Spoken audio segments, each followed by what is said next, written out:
एक बार एक शिकारी शिकार करने के लिए जंगल में पहुंचा। उसने अपने तीर पर बहुत ही खतरनाक जहर लगाया और शिकार को निशाना बना करके उसने तीर को छोड़ा, लेकिन उसका तीर चूक गया और तीर एक पेड़ पर जा लगा। वह पेड़ बहुत ही हरा भरा और बहुत सारे तोते उस पेड़ पर रहते थे। जैसे ही वह जहरीला तीर उस पेड़ पर जाकर लगा, वह पेड़ धीरे धीरे सूखने लगा और उस पेड़ पर जो भी तोते रहते थे वह एक एक करके उस पेड़ को छोड़कर जाने लगे। उस बड़े से पेड़ के कोटे में एक बहुत ही बूढ़ा तोता रहता था जो बहुत ही धर्मात्मा और अच्छे मन का था। सभी तोते उस पेड़ को छोड़कर जाने लगे थे, लेकिन वह बूढ़ा तोता जाता था, दाना लेकर के आता और उसी कोटे में आकर के बैठ जाता था, परंतु उस पेड़ को छोड़ने को तैयार नहीं था। बूढ़े तोते के साथियों ने कई बार आकर के उसे समझाया कि यह पेड़ सूख रहा है और किसी दिन गिर भी जाएगा, चलो किसी और पेड़ पर चल कर रहा जाए, परंतु वह बूढ़ा तोता वहां से जाने को तैयार नहीं हो रहा था।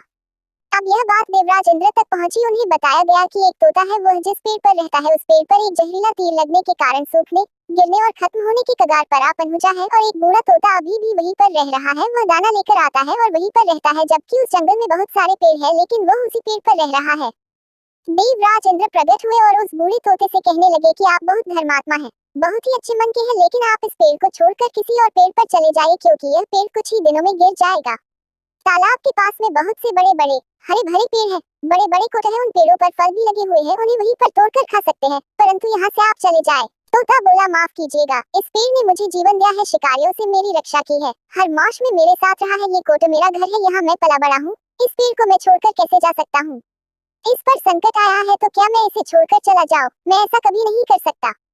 देवराज इंद्र तोते की इस बात से बहुत ही प्रसन्न हुए। उन्होंने तोते से कहा, मैं आपके इस बात से बहुत ही खुश हूँ, मांगो जो आपको मांगना हो।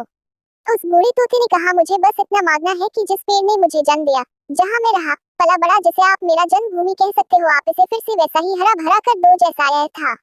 देवराज इंद्र ने अमृत से उस पेड़ को सिंच दिया और पहले की तरह हरा भरा कर दिया।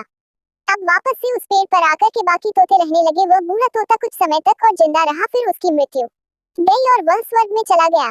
यह कहानी हमें सिखाती है कि जब भी किसी इंसान का बुरा दौर आता है तो इमोशनली वह टूटा हुआ होता है, उसे किसी के सहारे की जरूरत होती है, किसी की आवश्यकता होती है। अगर आप ऐसे समय में उसे छोड़कर चले जाएंगे, उससे बात नहीं करेंगे, मुंह मोड़ लेंगे, तो आपसे मुझे बस इतना मांगना है कि जिस पेड़ ने मुझे जन्म दिया, जहाँ मैं रहा पला बड़ा, जिसे आप मेरा जन्मभूमि कह सकते हो, आप इसे फिर से वैसा ही हरा भरा कर दो जैसा यह था।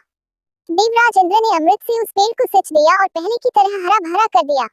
अब वापस से उस पेड़ पर आकर के बाकी तोते रहने लगे। वह बूढ़ा तोता कुछ समय तक और जिंदा रहा, फिर उसकी मृत्यु हो। बुरा कोई नहीं है, क्योंकि आप किसी के सुख का साथी बने या ना बने, लेकिन आपको हमेशा किसी के दैत का साथी जरूर बनना चाहिए।